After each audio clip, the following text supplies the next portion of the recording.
ونستغفره ونعوذ بالله من شرور أنفسنا ومن سيئات أعمالنا من يهده الله فلا مضل له ومن يضلل فلا هادي له أشهد أن لا إله إلا الله وحده لا شريك له وأشهد أن محمدا عبده ورسوله يقول الله تبارك وتعالى يا أيها الذين آمنوا اتقوا الله حق تقاته ولا تموتن إلا وأنتم مسلمون يا أيها الناس اتقوا ربكم الذي خلقكم من نفس واحدة وخلق منها زوجها وبث منهما رجالا كثيرا ونساء واتقوا الله الذي تساءلون به والأرحام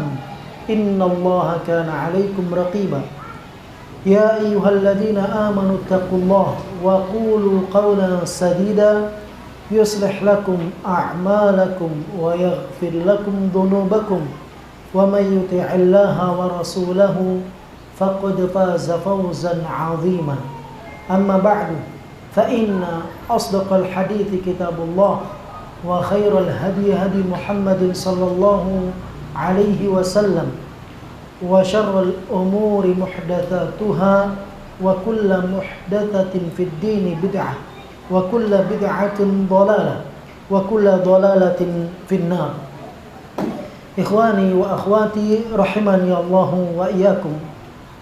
Tak henti-hentinya kita mengucapkan rasa syukur kita kepada Allah Jalla Jalaluh, berselawat kepada nabinya yang mulia Muhammad ibn Abdullah sallallahu alaihi wasallam. Melanjutkan kajian kita bersama kitab Ad-Da' wad-Dawa yang ditulis oleh Al-Imam Ibnu Qayyim al-Jauziyah rahimahullahu taala. Pembahasan kita malam hari ini insyaallah dengan tema maksiat akan menghilangkan nikmat yang ada dan nikmat yang terus berkesinambungan. Asy-Syaikh rahimahullah taala mengatakan wa min uqubatiha, dan di antara hukuman dampak negatif dari dosa dan maksiat tersebut annaha tuzilun ni'mah atau tuzilun ni'ama al-hadirah, bahwasanya dosa dan maksiat tersebut akan menghilangkan nikmat yang telah ada, wa qad'un ni'ama al-wasilah, dan akan memutuskan nikmat yang berkesinambungan, fatuzilul hasilah, dan maksiat pula ia akan menghilangkan apa yang telah didapatkan, wa taqta'ul wasilah, dan memutus apa yang terus bersambung berkesinambungan dari nikmat yang Allah berikan. Fa inna ni'amallah ma hufidha mawjuduha bimithli ta'atih.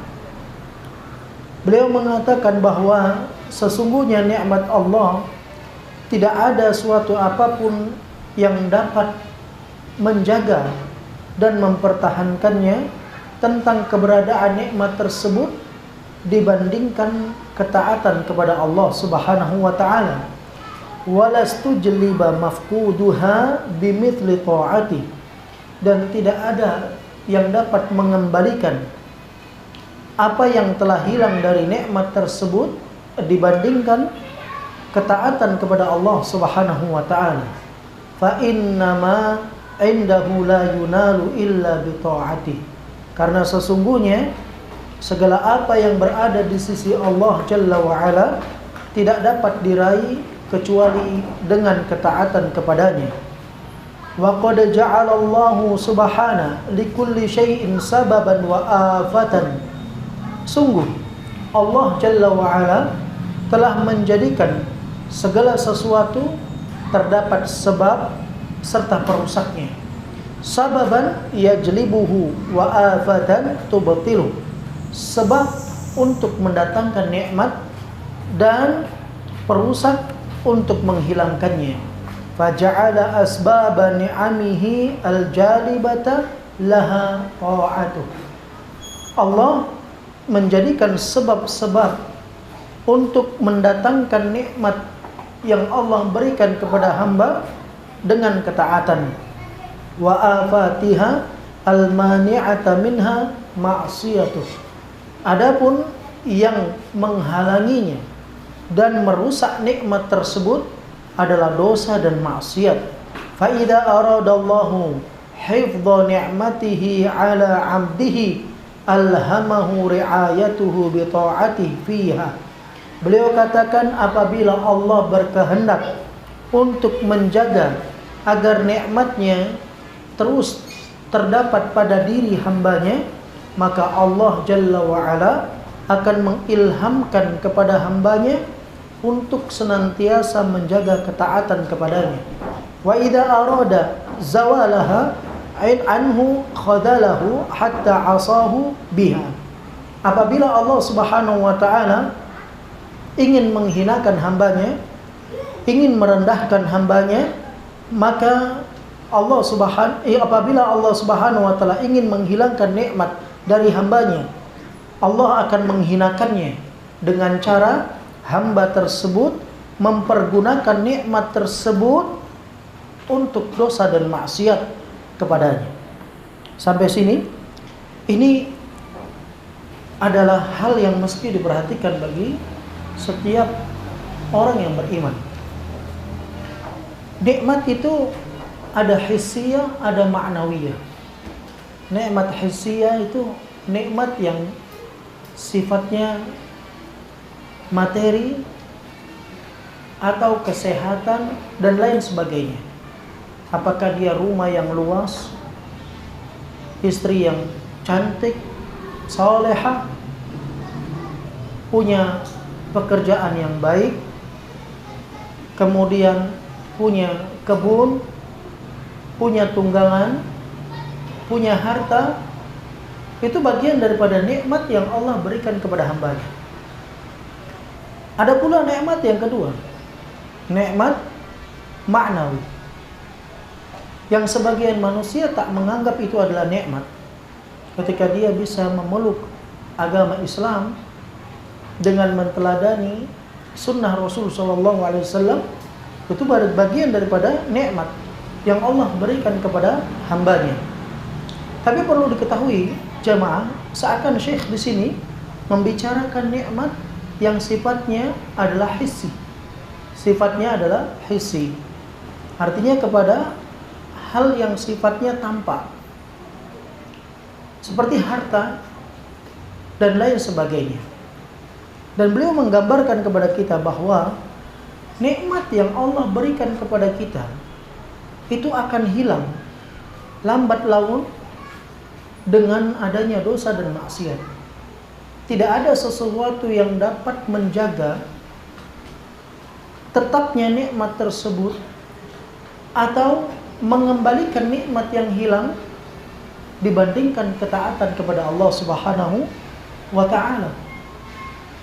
Oleh karena itu, ketika orang mendapatkan bagian nikmat yang Allah berikan kepadanya, kemudian dia tidak gunakan dengan hal-hal yang baik untuk ketaatan kepada Allah Subhanahu wa ta'ala, maka Allah akan hinakan dia dengan cara Allah menghilangkan nikmat tersebut dengan orang itu mempergunakan nikmat yang Allah berikan kepadanya untuk dosa dan maksiat.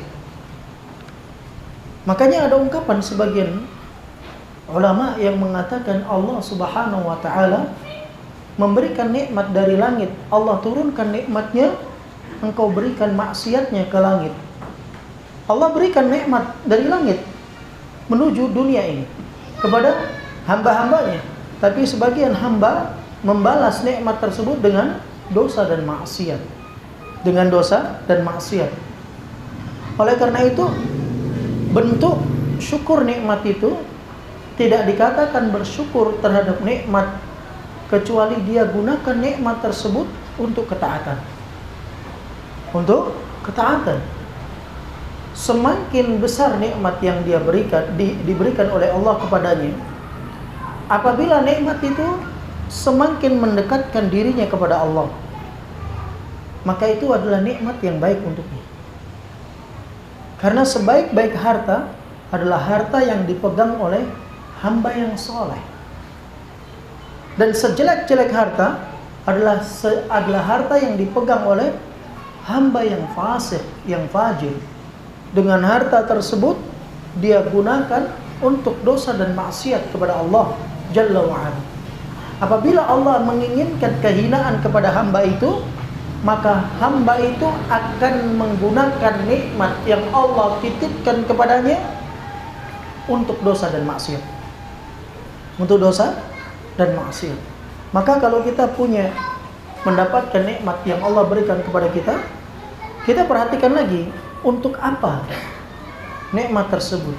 Apakah betul kita mengeluarkannya di jalan Allah, atau kita mengeluarkannya untuk dosa dan maksiat? Kalau untuk jalan Allah Subhanahu wa taala, maka nikmat tersebut akan terjaga minimal, atau bahkan akan ditambah. Dan itulah bentuk syukur kepada Allah Subhanahu wa taala. Allah katakan, la in syakartum la azidannakum wa la in kafartum inna 'adzabi lasyadid. Kalau kamu bersyukur kepada Allah Subhanahu wa taala, niscaya kami akan tambah untuk kalian nikmat tersebut. Bersyukur nikmat dengan 3 hal. Yang pertama, yakin nikmat tersebut datangnya dari Allah Subhanahu wa taala. Allah yang memberikan nikmat itu. Dia meyakininya dalam hatinya. Yang kedua, nikmat itu disyukuri dengan lisan yang mengucapkan alhamdulillah, memuji Allah atas nikmat yang Allah berikan kepadanya. Kemudian yang ketiga, mempergunakan nikmat di atas ketaatan. Itulah bentuk syukurnya seorang hamba kepada Rabb-nya ketika dia mendapatkan nikmat tersebut. Tetapi tatkala dia memalingkan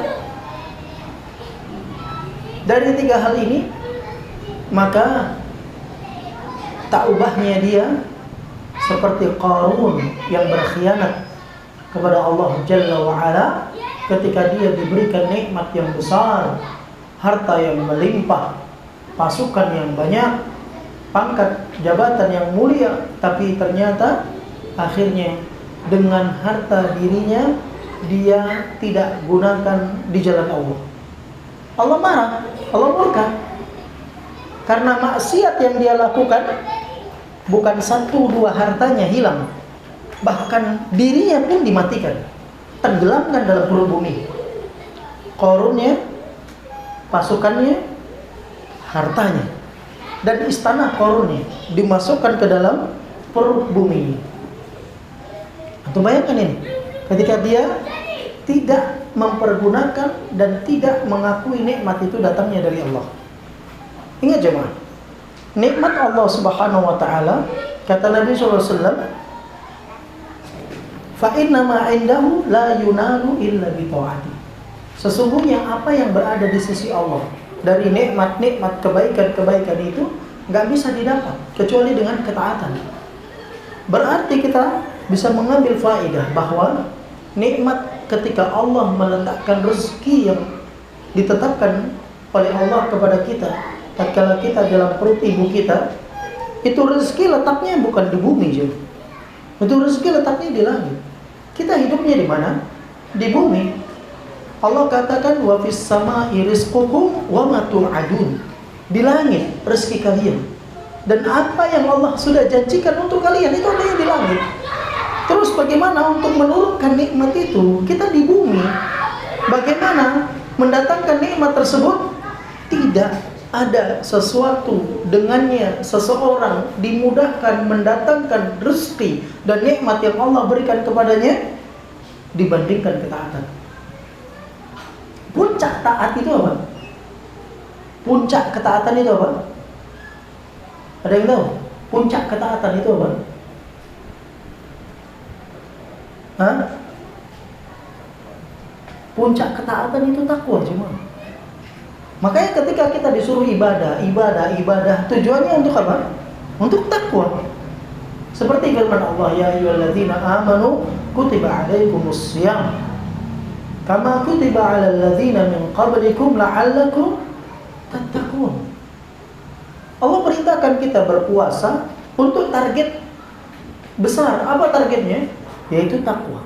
Ternyata Allah ikat rezeki, nikmat hamba bukan dengan ijazah, bukan dengan pangkat, bukan dengan jabatan, bukan dengan kecerdasan, tapi dengan takwa. Dan Allah katakan dalam Al-Quran, wa man yattaqillaha yaj'al lahu makhraja. Barang siapa yang bertakwa kepada Allah, Allah akan buka untuknya jalan keluar. Setelah dibuka jalan keluar, Allah berikan apa yang menjadi kebutuhannya. Wa yarzuqhu min haitsu la yahtasib. Dan Allah akan berikan rezeki tersebut untuknya tanpa dia pernah mengira-ngira. Dia nggak pernah tahu kok bisa datang demikian. Ternyata buah daripada takwa. Semakin taat dirinya kepada Tuhannya Allah Subhanahu wa taala, maka akan semakin mendekatkan dirinya dengan nikmat yang sudah Allah janjikan untuknya. Tidak ada sesuatu yang paling menghalangi diri seseorang dari nikmat yang Allah akan siapkan untuknya dibandingkan dengan kemaksiatan. Atau bisa jadi dia sudah dapatkan nikmat itu, tetapi nikmat itu hilang. Nikmat itu hilang akibat dosa dan maksiat yang dia pernah lakukan. Kita pernah tahu kisah bagaimana penduduk Yaman ketika itu mereka memiliki kebun-kebun yang apabila ingin mengambil buah-buahan tinggal memetik. Tapi di masa sekarang tidak seperti itu. Yaman tidak ditemukan di sana kecuali pohon sidr, pohon-pohon yang berduri. Pohon-pohon yang berduri. Setelah dosa dan maksiat, Allah singkirkan nikmat. Allah ganti pohon tersebut bukan pohon yang berbuah, tapi pohon yang berduri hingga sekarang juga. Dan itu menjadi kisah penduduk negeri Sabah. Bagaimana Allah menceritakan di dalam Al-Quran. Kemudian beliau mengatakan, faja'ana asbaban. Lihat, Allah jadikan sebab.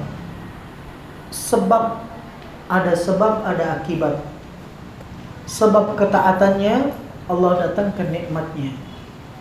Allah juga jadikan perusak terhadap sebab itu, dosa dan maksiat.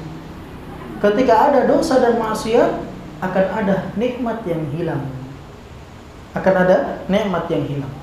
Kita sekarang bicara nikmat yang sifatnya adalah hissiyah. Apa hissiyah? Yang dapat dirasa, dilihat. Itu hissiyah, yang dapat dilihat. Kita bicara dengan itu sekarang. Ada orang subhanallah gajinya tambah juga. Gaji bulannya tambah. Tapi setiap bulan masih pengeluarannya lebih besar. Kok bisa? Bisa jadi ada dosa yang dilakukan. Gajinya tambah, angkanya lebih besar dibandingkan bulan lalu. Pendapatannya lebih besar dibandingkan bulan lalu, tetapi ternyata ketika dia gunakan masih minus, masih kurang. Bisa jadi ada dosa yang diperbuat di sana.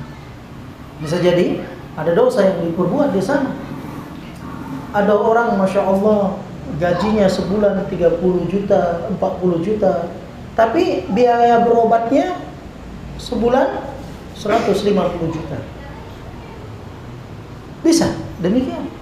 Akibat dosa yang dia buat. Makanan yang dia makan dari harta yang haram mendatangkan penyakit yang harus dibersihkan dengan penyakit tersebut. Dengan apa? Dengan dia berobat di sana, berobat di sini, dikikis sampai habis uang. Coba kita lihat kadang-kadang orang uangnya banyak, secara zahir uangnya banyak, hartanya banyak, kan gitu ya. Tapi ketika kita tanya sama dirinya, langsung dia merasa berat, dia merasa susah, dia merasa kurang, dia merasa gak cukup. Kenapa? Akibat dosa. Tidak ada pohon yang tertebang, hewan buruan yang terpanah, mati, tertangkap, sehingga nantinya disembelih, kecuali karena ada tasbih yang dilalaikan. Itu yang disebutkan Abu Bakar As-Siddiq, bukan saya yang berkata. Abu Bakar As-Siddiq radhiyallahu anhu. Oleh karena itu, kalau kita renungkan kembali, kalau ada rentetan dalam kehidupan kita permasalahan yang tak kunjung usai, coba cek kembali. Kemudian kita lihat dengan kacamata Islam, Al-Quran dan As-Sunnah. Kemudian kita timbang, adakah kesalahan di dalam hidup kita dalam timbangan Al-Quran dan Sunnah? Jika ada, segera perbaiki untuk mengikis perusak. Karena maksiat adalah perusak. Sedangkan yang mendatangkan nikmat adalah ketaatan. Terhalangi ya seseorang dari nikmat karena jauhnya dari ketaatan dan adanya maksiat yang menghalanginya. Adapun nikmat maknawi seperti ilmu, ini bagian daripada nikmat yang dengannya seseorang terjaga akalnya, terjaga agamanya, terjaga kehormatannya dengan ilmu yang dia miliki. Ilmu bagian daripada nikmat yang besar yang setiap pagi Nabi minta. Apa kata Nabi SAW setiap pagi? Allahumma inni as'aluka ilman nafi'an. Lihat, permohonan yang diajukan pertama ilmu sebelum meminta harta, warizqan thayyib. Lihat, ini nikmat jemaah. Ilmu itu bagian daripada nikmat. Maka kata Allah apa? Wa man yu'tal hikmata faqad utiya khairan katsir. Barang siapa yang dikasih hikmah, Al-Quran, As-Sunnah, dikasih ilmu dia, berarti dia sudah mendapatkan kebaikan yang sangat besar. Kebaikan, kata al-khair dalam Al-Quran, sering digunakan untuk harta. Apa kata Allah? Wa man taraka khairanil wasiyah. Barang siapa yang meninggalkan al-khair sebagai wasiat. Apa yang dimaksud al-khair di sini? Warisan. Warisan terkait dengan harta. Dalam ayat lain Allah katakan, innal insana li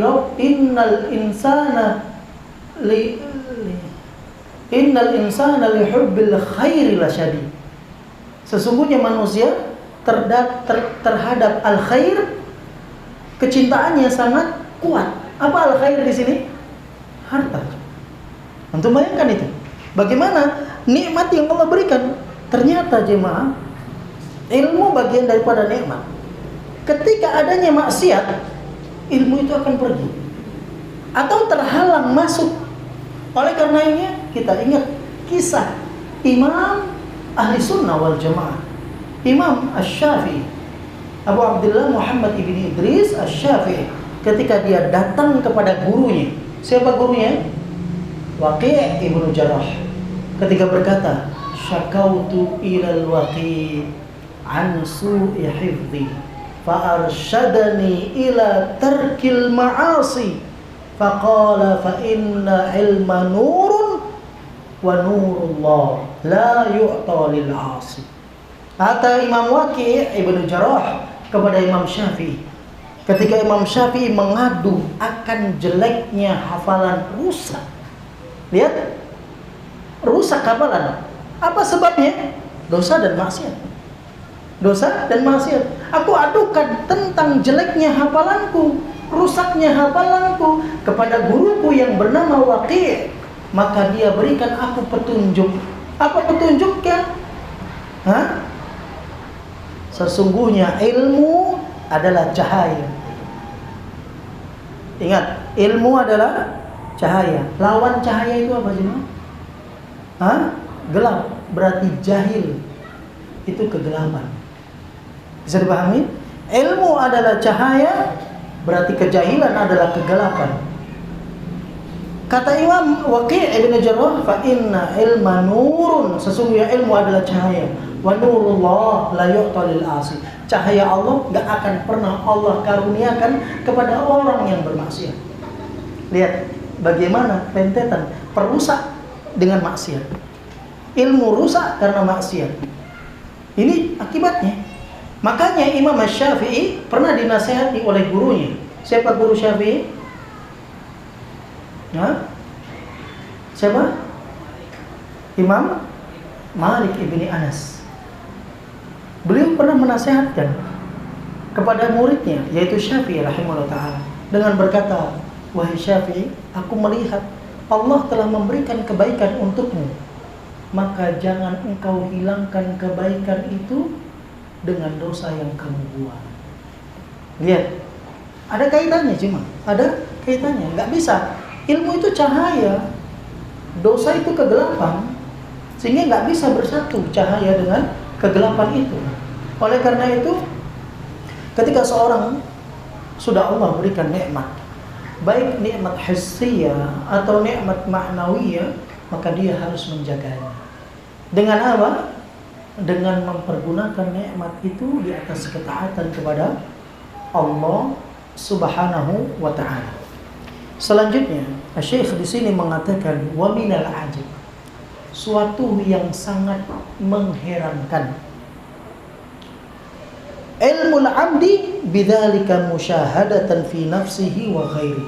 Seorang hamba itu tahu, dia pernah saksikan baik atas dirinya dan orang lain. Dia menyaksikan kejadian-kejadian wa sama'an lima ghaba anhu, bahkan dia mendengar kabar dari orang lain tentang berita-berita orang lain. Man uzilat ni'amullahi anhum bima'asi, orang yang dihapuskan nikmat Allah dari diri orang itu karena dosa. Sekarang siapa yang nggak tahu sebab Qarun ditenggelamkan di dalam perut bumi? Tahu semua kan? Karena dosa dan maksiat. Itu intinya kan? Karena dosa dan maksiat dia ditenggelamkan di dalam perut bumi. Tapi ajibnya, ada orang yang tahu ketika ada orang nikmat yang dia miliki itu hilang akibat dosa dan maksiat. Orang yang melihat dan dia menyaksikan dirinya sendiri terkadang hilang nikmat itu karena dosa dan maksiat, tapi dia masih di atas maksiat. Ajib nggak itu? Ajib nggak itu? Ini aneh itu orang. Dia tahu orang itu hilang nikmatnya karena dosa dan maksiat. Kemudian dia melakukan dosa dan maksiat seperti orang yang dihilangkan nikmatnya. Seakan, apa kata Syekh di sini? Syekh di sini mengatakan wa huwa muqimun ala maksiatillah. Sementara dia tetap di atas maksiat kepada Allah. Ka'annahu, seakan-akan dia mustathnan min hadhihi au makhsusun min hadzal umum. Seakan dia termasuk orang yang dikecualikan dari orang kebanyakan. Keumuman orang kalau buat dosa, buat maksiat, hilang gak nikmatnya? Hilang. Dia tahu itu, tahu. Dia pernah dengar cerita itu, tahu dia. Tahu dia kabar-kabar itu, dia dengar, dia perhatikan. Oh iya ya, kalau orang maksiat hilang nikmatnya ya, berkurang nikmatnya ya, gak tetap nikmatnya ya, dan seterusnya. Dia lihat, dia saksikan. Tapi yang ajibnya, dia masih buat dosa seperti orang itu. Seakan dia orang yang Allah kecualikan dari keumuman manusia. Apabila buat dosa, nikmat itu gak hilang dari dia. Bisa dipahami? Ini ajib, ini manusia. Kata Syekh rahimahullah, wa ka'anna hadha amrun jarin 'ala an-nas la 'alaihi. Dia katakan seakan-akan kejadian fenomena demikian itu berlangsung kepada manusia. Yang lainnya untuk dia tidak. Kenapa? Karena dia terus di atas dosa. Orang lain buat dosa, hilang nikmatnya. Sementara dia merasa dirinya kalau saya buat dosa nggak ada hilang nikmat. Ini ajib ini orang. Sudah melihat orang buat dosa hilang nikmat, tapi dia juga buat dosa yang sama. Seakan keumuman itu menjadi khusus baginya. Kemudian beliau mengatakan wa wasilun ilal khalqi la ilaihi. Dia kata Syekh mengatakan dan Hal yang demikian sampai kepada hamba-hambanya seluruhnya dari kalangan manusia, tidak kepadanya. Maksudnya, kalau nikmat orang, ketika orang buat dosa akan hilang, kemudian dia melihat orang itu buat dosa, hilang nikmatnya, tapi dia terus buat dosa, seakan menjadi kekhususan baginya. Ini kekeliruan dan ini keajaiban yang aneh terhadap orang tersebut. Apa kata Syekh? Fa'ayyu jahlin ablaghu min hadha. Ini kebodohan apa yang lebih bodoh daripada orang itu? Ajib enggak itu orang? Subhanallah. Bahkan beliau katakan wa ayyu dzulmun lin nafsi fawqa hadha. Kezaliman apa yang lebih besar dibandingkan kezaliman seorang tersebut terhadap dirinya? Ketika dia melihat orang buat dosa, buat maksiat, nikmat yang Allah berikan kepada orang tersebut diangkat, dihilangkan sampai habis. Kemudian dia punya harta, dia punya rezeki, dia punya nikmat, dia buat dosa seperti orang itu. Seakan merasa aturan itu hanya berlaku bagi manusia keumuman. Kalau saya khusus, maka tidak berlaku. Oleh karena itu Syekh mengatakan ajib, ini aneh. Bahkan Syekh mengatakan fa ayyu jahlin ablaghu min hadha. Kebodohan apa yang lebih dahsyat dibandingkan orang yang berbuat demikian? Wa ayyu dzulmin lin nafsi fawqa hadha. Kezaliman apa yang lebih berat terhadap diri seseorang dibandingkan yang demikian? Berat jemaah. Ini oleh karena itu jagalah nikmat Allah Subhanahu wa taala dengan 3 hal. Yang pertama, dengan lisan kita, dengan berucap bahwasanya nikmat itu datang dari Allah. Seperti Sulaiman alaihissalam ketika beliau ditawarkan dengan berbagai kenikmatan-kenikmatan, bahkan ditawarkan oleh seorang ratu dengan tawaran-tawaran yang menarik dari harta-harta dunia. Kemudian Sulaiman bisa membangun istana yang tidak dibangun oleh manusia setelahnya. Apa kata Sulaiman? Hada min fadli Rabbi. Ini karunia dari siapa? Tuhanku. Tidak seperti Qarun ketika dia mendapatkan nikmat yang besar, nikmat yang banyak, diminta zakatnya. Qarun, keluarkan zakatmu. Sudah waktunya engkau mengeluarkan zakat dari harta yang kamu miliki. Apa jawab Qarun?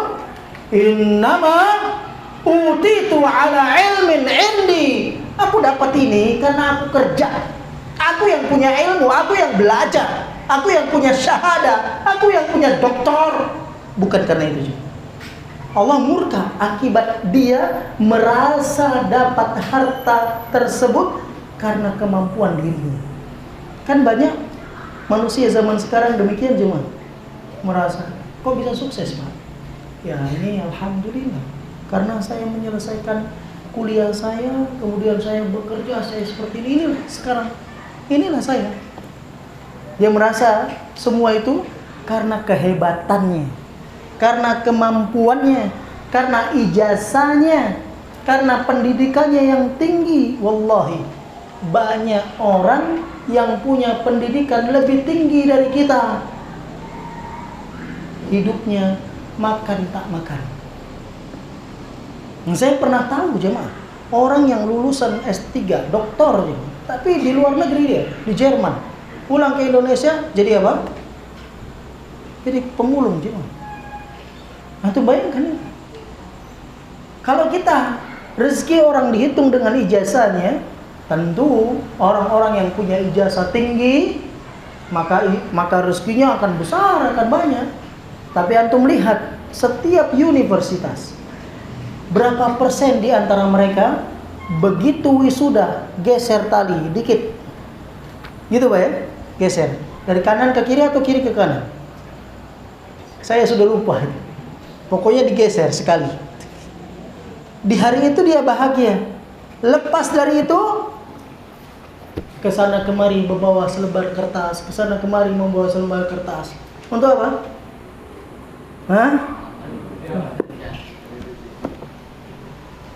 Kebanyakan demikian semua. Berapa persen? Berapa persen? Yang langsung graduate langsung masuk. Berapa persen?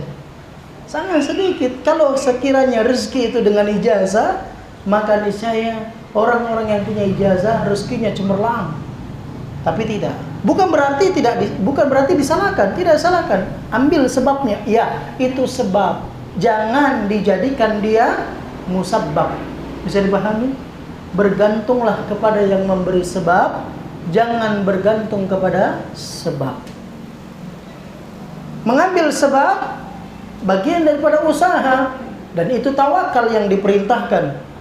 Ketika dia bergantung kepada sebab, maka jatuh kepada kesyirikan. Bisa dipahami?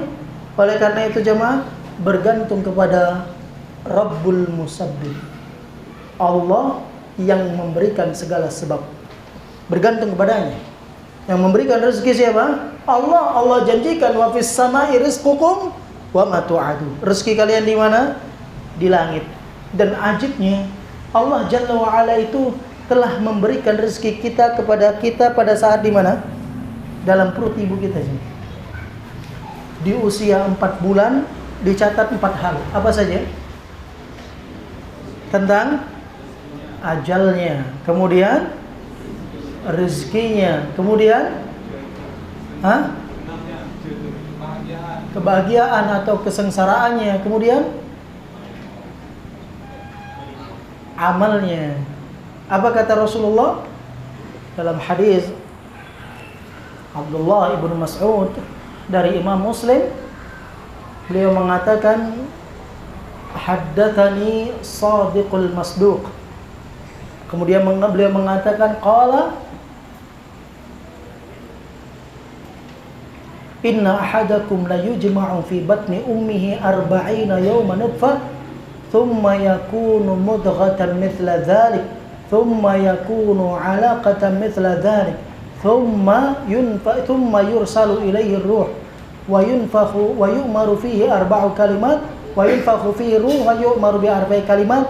Yang pertama, bikatfi rizqihi wa ajalihi wa amalihi wa syaqiyun aw sa'idun. Dicatat rezekinya, dicatat bikatfi rizqihi wa ajalihi, dan ajalnya, amalnya, apakah dia menjadi orang bahagia ataukah orang sengsara. Rezeki itu sudah tercatat cuma.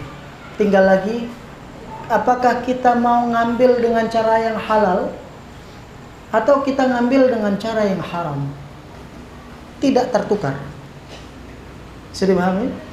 Bagaimanapun cara kita mengambil, jatahnya segitu. Karena janji Nabi SAW, kalau seorang di antara kalian lari dari rezekinya, maka rezekinya terus mengejarnya seperti maut mengejarnya. Dia tidak akan mati sebelum Allah sempurnakan rezeki.